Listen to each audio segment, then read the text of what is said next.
the CSR, what the company wants to do, how it can strategically add value to the business, what company aligned, instead of being blindly, how it can add value to the business as well.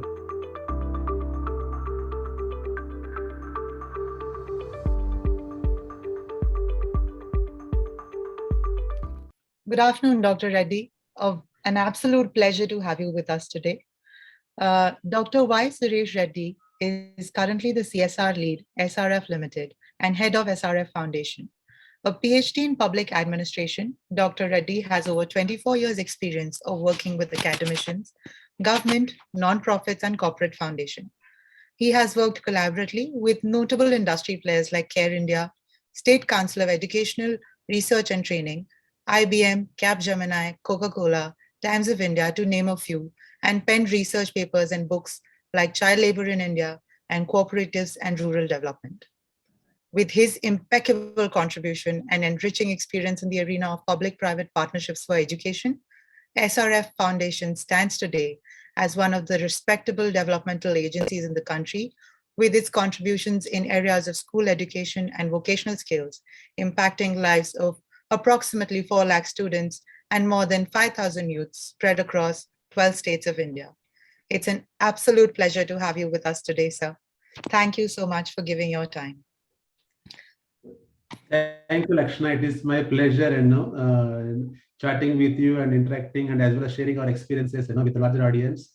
And thanks for giving this opportunity to CSR Box and talking opportunity, with you also as well. Thank you. Thank you so much. I think I've personally been very intrigued by the journey that SRF Group has made, especially in your leadership.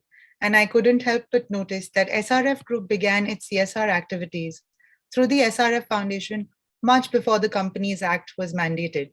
What drove this evolved approach, sir? Yeah. If you see the SRF Foundation journey history, as well as the SRF groups, the CSR contributions, this is a company which is founded by a family, which is Mr. Arun Bharatram and his children. And this family very much passionate about making contributions to the society and build an inclusive society where they're running their business as well as society growing together. And this family, the SRF is an offshoot of DCM, Delhi Cloth Mills. It is a 2 centuries old the industry in North India. It is an offshoot of DCM group, and the current management of this group, Mr. Arun Bharatram and his children, they are the grandchildren, the great-grandchildren of the Mr. Lala Sriram. He was the set of the DCM group. So this was the family, it has been involved in a lot of community activities. So that, and initially they set up the Lady Shriram College of Commerce in Delhi and in North India to promote the good quality education. It was not asked by somebody else, it is just driven by the passion, So they wanted to contribute something. So that is the background. When this SRF was started in 1970, now it's almost all 50 plus years old company. So while the company is progressing in way back in 1982, exactly 40 years ago, this organization called, today we call it SRF Foundation, but it was called as the Society for Education and Welfare. So it was started in 1982. Since then, the SRF Group has been trying to contribute to society by way of promoting the education through scholarships, fine arts, and respond to natural calamities, and also doing checkbook charity and philanthropy. These are some of the things that has been continuing over a period of time. Apart from setting up of the Shriram schools in Delhi and Gurgaon, they're the best day schools in the country. So this is how it started. And in 2007, to align with the organization, with the company, its name was renamed as SRF Foundation, from Society for Education and Welfare. That was the second milestone, we can say that. And in 2009, it also transformed as an implementing organization. Prior to that, it has been doing the checkbook charity and philanthropy. And also, making contributions in a sporadic way, ad hoc way, apart from setting up of the Shriram schools in Delhi, and also SRF Vidyalaya. It is a school for the less privileged there in Manali in Chennai in way back in 1991. So in 2009, when it wanted to change its role as an implementing organization, so that was the another landmark in the history of the SRF Foundation. I can say that it started its journey in a place called Mewat, close to Gurgaon, 50 kilometers away, as an implementing agency in the field of education. And you are aware that in 2013, that is a new Companies Act 2013 came into picture, as well as CSR rules started applicable from 1st April 2014. Now, in last the 8 years, so it is as per the CSR rules of the Indian Companies Act. So whatever the SRF Foundation has been doing before CSR rules, it has been doing on its own, not driven by any act, or not driven by any compulsion or mandatory, driven by the passion. It was doing that. So because of this act, there are two things that happened. One is that the consolidation of the efforts what SRF Foundation has been doing through different channels. Before this act, the community projects were happening at different levels. One is SRF as a company, it has different business verticals. Each business vertical doing something on its own in the place where it is operates. There is a one channel of community projects doing that. The second one is through SRF Foundation, something is happening. And the third one is the promoters' family members. They are also doing some kind of support to the community projects on their own at a promoters level. So all these things are happening before CSR rules and Companies Act, driven by the passion. Now what happened? The company has taken a call that why don't you consolidate everything and route through SRF Foundation? There will be a single entity, a single platform that SRF CSR can happen through that organization. That was the third milestone, I can say, that in the journey of 40 years. And 2014 to 2022, in last 8 years of time, this program has been scaled up across the 12 states, covering 24 project locations, working with the children and the youth in the area of school education and vocational skills. So that is how the CSR is just only 8 years old, but as a community-based organization or community projects, what it has been doing for last 40 years. So we have initiated our journey, started our journey, but we evolved over a period of time with the changing times and growing in a much more larger scale. That is how the journey started, and it is going on, Lakshana. No, what a journey to hear about. I think it's quite an evolved approach, and it's been lovely to hear about that. Specifically speaking, you spoke of some very pertinent and critical thematic areas that SRF Foundation currently works in, like education, vocational, and skill training. You also spoke a little bit about the health aspect of it. Could you tell us a little more about why you picked up these thematic areas and the impact that they have currently? Yeah. If you see that when we started our journey way back in 1982, that point of time there is no specific thing that we have to do, like only this and that kind of thing. The name itself talks about Society for Education and Welfare. So education is our natural choice. Why? Because of this promoter's family has been associated with the cause of education by setting up of various leading education institutions in the country. As I mentioned earlier, that is the SRCC, LSR, Shriram School, SRF Vidyalaya. So it is there in their heart. The cause of education, how to promote good quality education. So that is a natural choice. Today, SRF Foundation working in the field of school education. That is a natural choice. And second thing about vocational, why vocational skills? SRF is being a manufacturing company. It runs the various plants across the country, and where we engage the different kind of people. Those were the officers, those were the technical experts, those who are with the BE, BTech and background kind of thing. And also it engages the people on the shop floor, those who are the class 10th and plus 2 pass with little bit of training kind of thing. So being a manufacturing company and seeing the opportunity of the creating employment for the people across the country in various domains where the market requires the skilled labor, the professionals kind of thing. So it's thought of, why don't we do some kind of skilling program for the school pass outs or school dropouts? They're not continuing higher education. For such people, why don't we do some skilling program, put them into the mainstream market? So that is the idea, to choose the vocational skills as the second theme. So these are the two themes are the natural choice for us. When going beyond these two, we also have been working in the field of the environment and also the health. The environment, because of even much before the CSR Companies Act and CSR rules and all those things, driven by the local needs and the business needs. One of the verticals of the business, which is operational in a place called Bhiwadi, close to Rajasthan, Alwar district of Rajasthan, where we started the Natural Resource Management Project. It's called NRM project, way back in 2005, not by directly by us, by engaging the local NGOs, with their expertise and technical knowledge. Might know agency called Pradhan. With the help of the Pradhan, we started the NRM project in 2005, and that project has continued till 2015, almost 10 plus years. And now the SRF Foundation has taken it, driving on its own. Still, we are engaging the local partners to run that the NRM project there at the Bhiwadi area. This is the third one. The fourth one, I'm talking about the health. Health may not be, it is not the very focused priority area for us, but we are all witnessed the pandemic in the last 2 years, how the country suffered, all those things.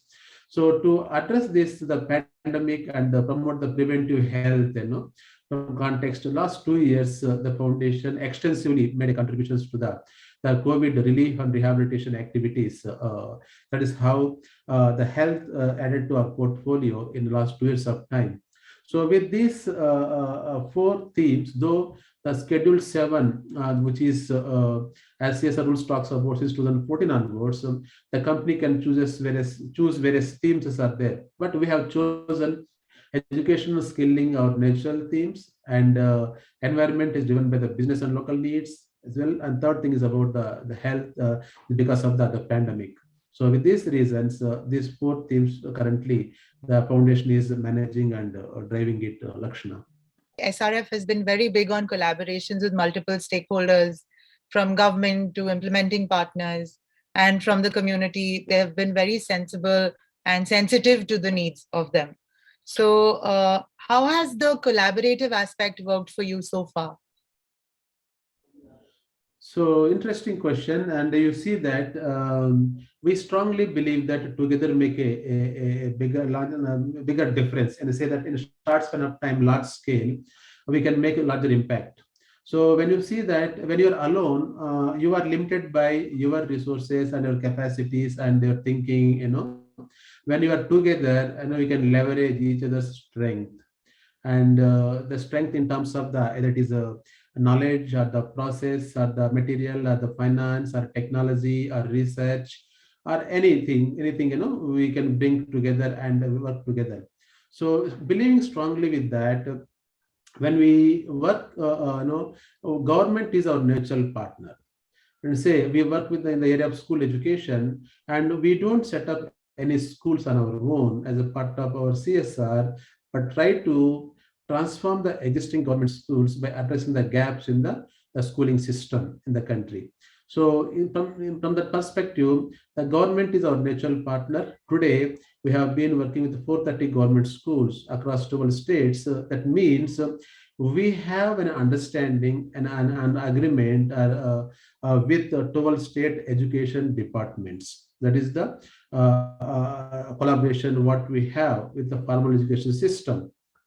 Second thing is about, so as an SRF Foundation, we play a dual role. One is that take care of the CSR mandate of our parental company, SRF. Okay, that is our primary mandate. And as an implementing organization, SRF Foundation implement the SRF CSR. While doing this on the ground, at the same time, if anybody approaches us seeing the synergy between what we have been doing on the ground in the area of education or skilling, if somebody wishes to work with us as a partner and seeing the synergy between what we are doing and what they wish to do, then there is a discussion happens, and we talk about and build the collaboration and engage them as a partner. We work as an implementing partner for other industries as well. Today, we have around 12 other corporates are working with us. We are implementing program for them as well. So by doing so, we scale up the program. So it is not only SRF CSR, but also CSR of other companies. Because of that, we are today in 24 project locations spread across 12 states.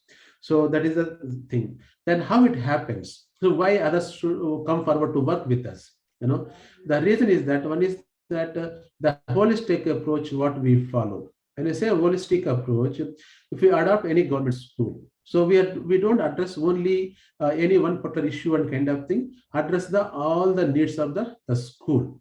While doing so, if somebody is there or not as a partner, it is our responsibility, because we have adopted the schools, we address those needs in a phased manner. So which are the primary needs of the school? We address the first, then desirable needs are there. When you have resources are there, in the second phase, we can do that thing also. So if it is, we do our own CSR. If somebody is collaborating with us, there is an opportunity for both of us. One is that the other partners have their own priority within the school education system, and they say that we are interested to train the teachers of the government schools. We don't other things, we are not interested. Some people say that, no, agencies say that we are interested to work with the promotion of the sports in the government schools.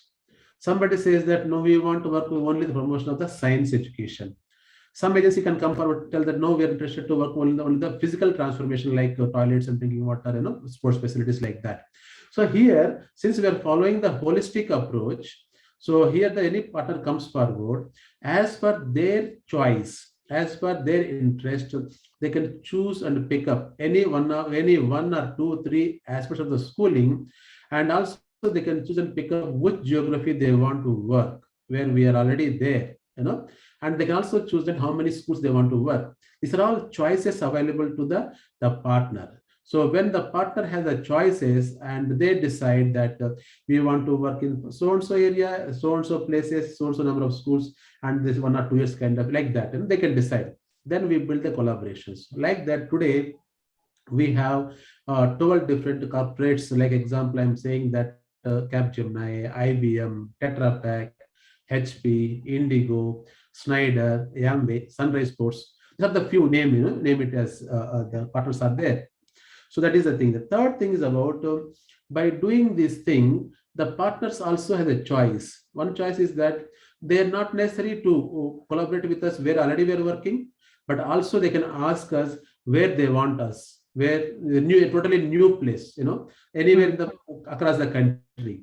We can also go and implement program for them, subject to at least there should be a minimum 2 years program should be there. So with this approach, we have built collaborations with the government department on one side, the industries the other side, and SRF Foundation playing as a conduit between government, the industry player, and our parental body of SRF and that local level with the communities and the school authorities. We work as playing as a conduit. Apart from that, as an organization, its capabilities, its credibility, and also its communication approach.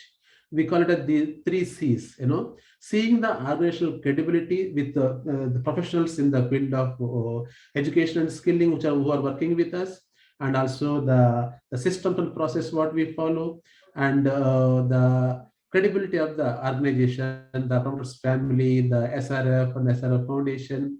And the communication, I mean to say that we give equal weightage to communication along with thinking and doing. So we call it as a TDC, thinking, doing, communicating. So all these 3 carries equal weightage. and that is means 33%. So if every employee in the organization of SRF Foundation, whatever effort we put in for any program, we distribute our energy and effort and time for all these three equally, and give the focus and share the what good work we have been doing with the people with whom we are working, and with the partners who are supporting, and the government with whom we are working very closely, and the society in general, to extensively we can share this communication through our social media, through our annual reports, through our newsletters, through workshops and conferences, through interactions, one-to-one interactions kind of thing.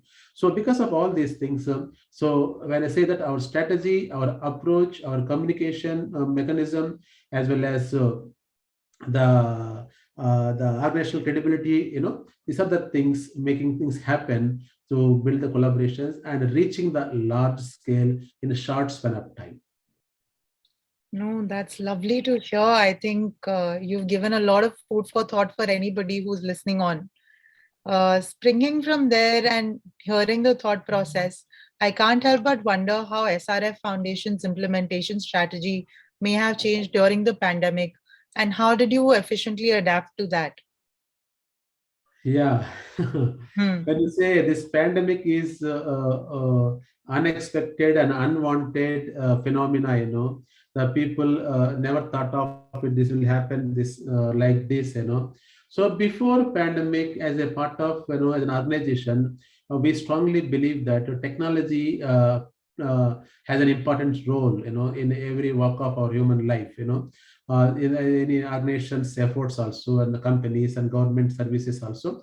So technology has its own place, and it can multiply, it is augment, the efforts what we are making it. So before pandemic, as a part of our school education program, we extensively initiated technology-based interventions.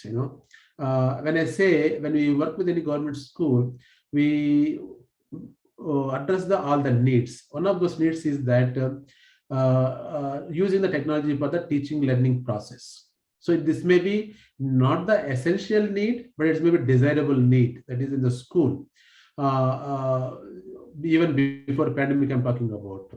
And also we also have to doing the future skills. Future skills means it's going beyond technology, how to equip the children and the teachers, make them ready for the future down the line, next 5 to 10 years time, with the things are happening in the example, how to use the 3D printers, the robotics, coding, sensors, design thinking process. These are all things also we have started even much before the pandemic happening there. When the pandemic happened, suddenly what happened? Everything was shut and locked. Lockdown was announced by the government department. In between, unlockdown phase 1, 2, 3, 4, like that. Again, lockdown. It happened like that in the last 2 years of time. Because of that, 500 days, the schools were completely closed. Completely closed. The children are deprived of the education, the socialization, mental well-being, health, and kind of situation. So in this process, how we can address this issue, we thought of, and also initiated a couple of things. One is that digital-based initiatives, another one is the non-digital based initiatives. When you say non-digital based initiatives, why we say two kind of efforts? Today's context, the children who are studying in government schools, they are not having digital accessibility, not more than 15%. Out of 100 children studying in a school, example I'm giving, that only 15 children have the access to digital devices, that also their parents' devices, not of their own. And remaining 85% children are deprived of even that also. So keeping that in mind, so we try to reach the children, those who are having this 15% children have the access, remaining 85% children not having any access. So both the digital, non-digital kind of interventions. In non-digital, we started the Mohalla schools, where the schools set up close to their homes and streets and engaging the local teachers and running these Mohalla schools. And second thing is about setting up the community libraries. So libraries we set up in the schools we took them out and in a distribution model, taking them to the homes and giving to the children, and ensuring that there should not be any learning gap. Let the children have something, to study and read, enjoy the thing, and also attend the mohalla classes. And on the digital based class program, what we did it also with the WhatsApp is the one platform we use to reach the children. A second thing is, before pandemic, we have launched, there are 11 digital buses which were we initiated 4 5 years back.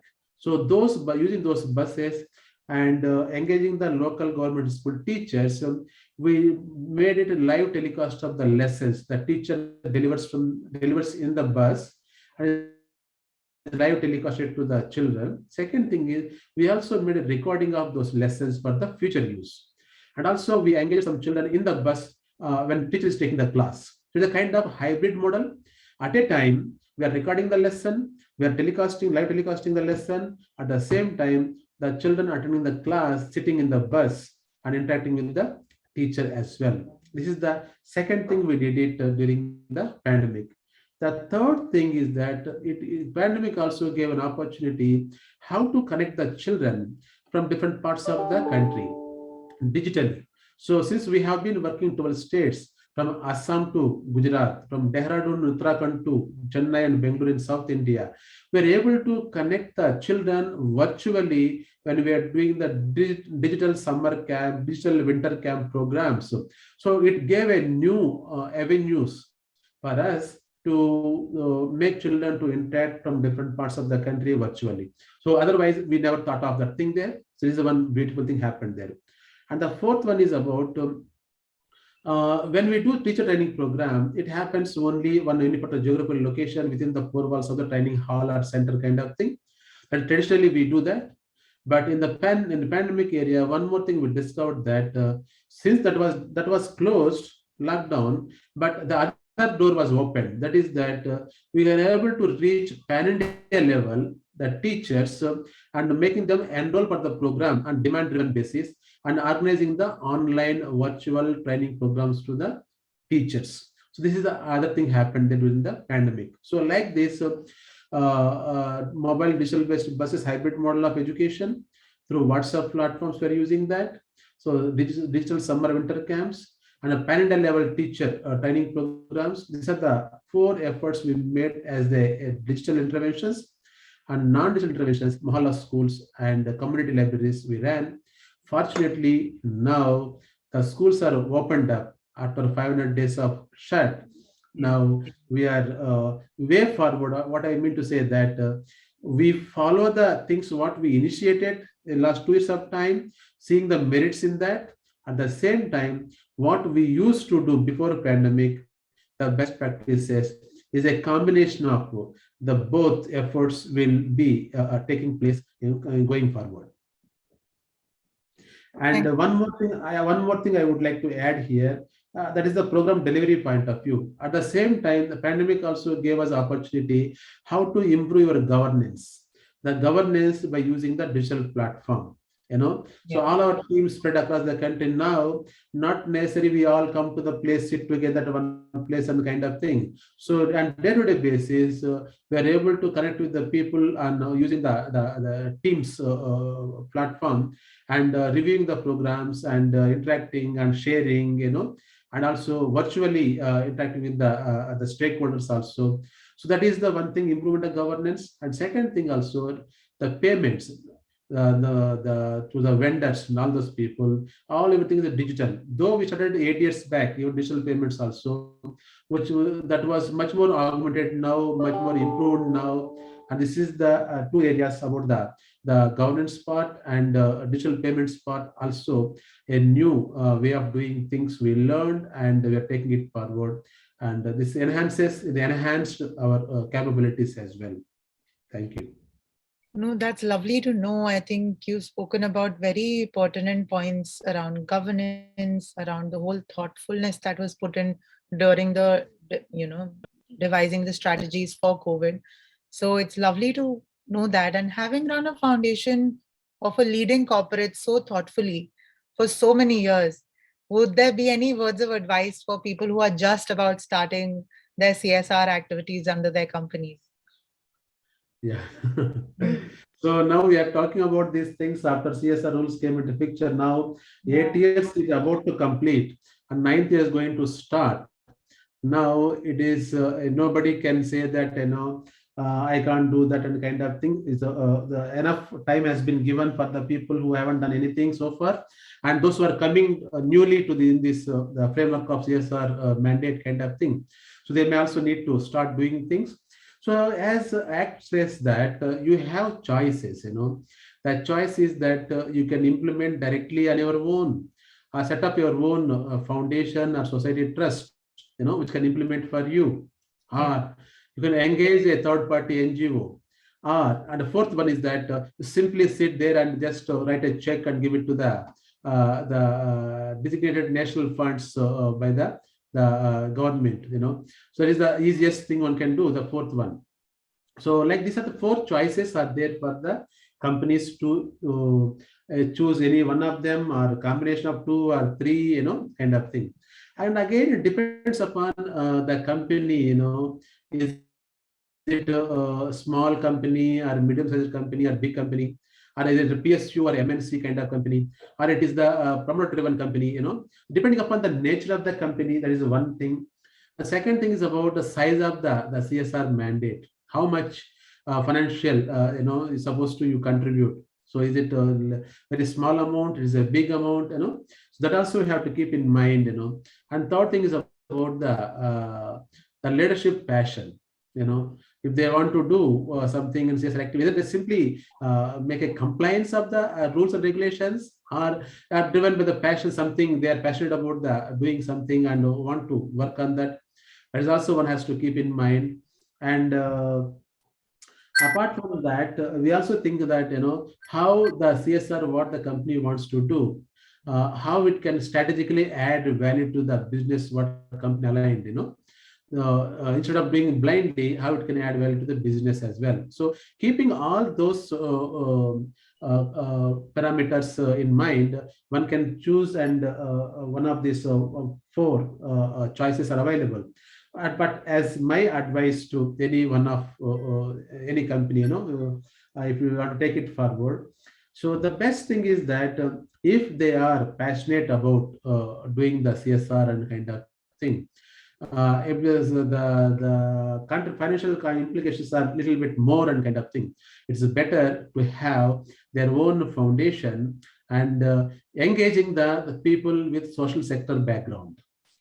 So there the people can understand that how to work with the communities, what are their needs, what are their aspirations, what are solutions are currently available, so with that knowledge in place and the institution in place, they can do much more justice, and having the team with knowledge and skills and competencies. Otherwise you can train them also, some people, but the leadership I'm talking about, they should be, someone should familiar with that theme the company is choosing, and background of social sector background, and having your own organization. It gives opportunity to you that do the qualitative program, and how you want to do, and doing it also, and how differently you can do also, we can decide that. That is one option. Second option is that if you don't want to do on your own as implementing organization kind of thing, so you can hire the person to manage your CSR, and that person, again I'm saying that not a person from the corporate background, not having anything knowledge about the society and the other side of the country, and other side of the coin, like Bharat, say India and Bharat. And so if someone has exposure and experience and passion, so such person can be as the CSR lead of the company, and that person, or male or female or whoever it might be there, so they can able to engage, good social sector organizations, NGOs, so to implement their program, and this person can act as a conduit between the company and act as a conduit between the implementing partners, and take informed decisions and informed choices and decisions, aligning with the company's thinking process. That is the second one can think that. And third thing is, as I said rightly, simply writing a check and giving it to the national designated funds set up by the government of India. That is simplest way of doing these things. So out of these four, instead of direct doing, so foundation or through third-party NGOs, these are two choices, preferred choices. And depending upon how much you have the kit is supposed to do, you choose one of them as the best option to the organization. And also here one more thing one has to look at it, that while doing the CSR by the company, not for the sake of compliance, the 2% of CSR mandate is this much I have to utilize or spend, I done it. That anybody can do it, So instead of that approach, one can think of whatever the person, the company is doing it, how this money is creating innovative solutions for the current social problems, So, there are so many people are doing so many things, but whether my solution, what solution I'm creating through my CSR activities, whether that is innovative, that is the cost effective, that is the scalable, so it's easy to replicate, so keeping those things in mind while designing the program, doing the program, if the one can do that, it is not just only meeting the compliance, but actually you are creating solutions for the larger scale problems which is prevailing currently. So that is the beauty of the CSR. One has to look at it and not just mere the 2% profit and spending and reporting. That is, anybody can do it. Thank you so much, Dr. Reddy. I think some really critical points you've made with respect to companies and how they can invest in the future. On that note, I would just want to understand for SRF Foundation, what is the vision in the next 5 years? And are there any new areas that you are exploring in the coming times? So when I say when you ask the question of the vision, of course we have the vision at broader level, that is we have to work with the children and the youth and make them realize their aspirations, by building their knowledge, skills and values, so by working with the school education system and the skilling stream, that anyhow, but the larger vision is there. But in terms of the how we can see as an organization taking that vision forward to the next level, if you see that in last 8 years time, not 8 years time, I joined in the foundation in the year of 2009, and this is 2022. In last 13 years of time, so when I joined, I was alone along with another team member. The 2-member team was there. So as of today, we have almost 172 professionals working in the foundation, both at the head office and the field level. That is the one change happened in last 13 years of time. At the same time, we started journey at one location as an implementing organization. Today, we are working at 24 locations in 12 states. This is the second progress we made.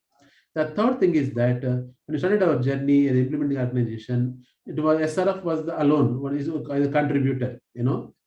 Today, it is a SRF plus another 12 corporate partners are there with us. That is the third progress what we made.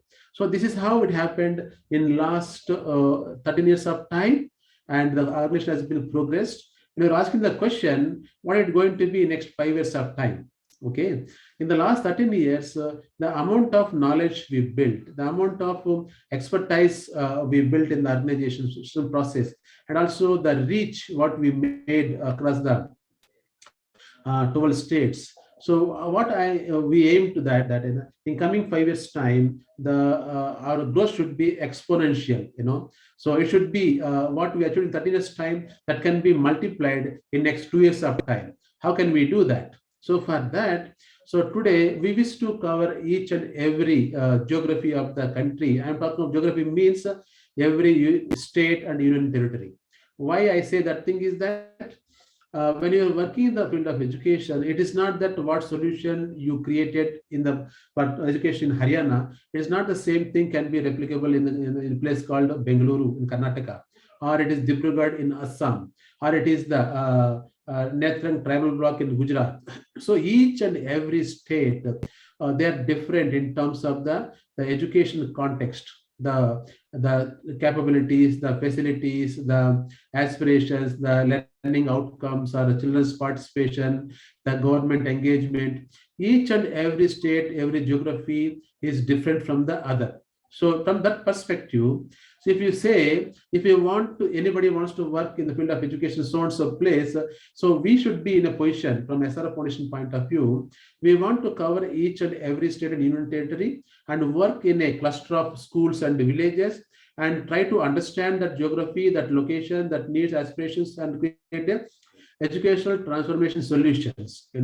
So from with that, we can say that if anybody wants to work in the field of education, we can able to tell that this works in so and so state and so and so district, and this is the solution, which is somebody can scale in some replicate and by studying those things kind of thing. So today we got a hands-on experience how it works in these 12 states, but we want to see in all the states. So such a way that the SRF Foundation is a master in the field of education in working with the government schools and communities and in the different geographies. That is one vision we have. We achieve that.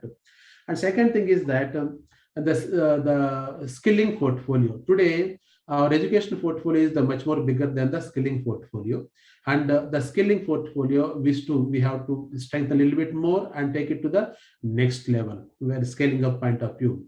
And I can say third thing is about as an organization, how organization is equipped to take this vision forward with the people in place with the skills and competencies and the systems and process to follow when we manage the bigger programs and kind of thing, and also engaging the bigger partners, larger partners kind of thing, and also how the organization is capable of dealing with different state education departments and different partners' expectations and kind of thing, and also meeting the needs and requirements of the children and educators and education leaders on the ground.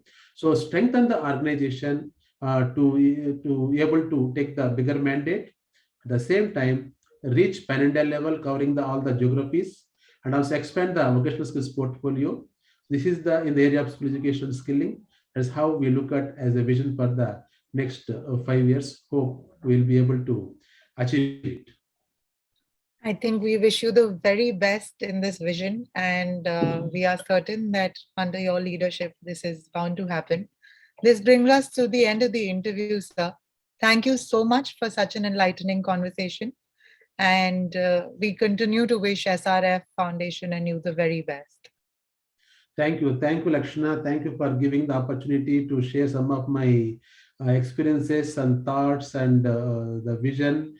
And thank you once again, you and the CSR box for organizing this session. And I wish that you will continue such many more sessions with many other experts in the field of social sector. Thank you. Thank you so much, sir.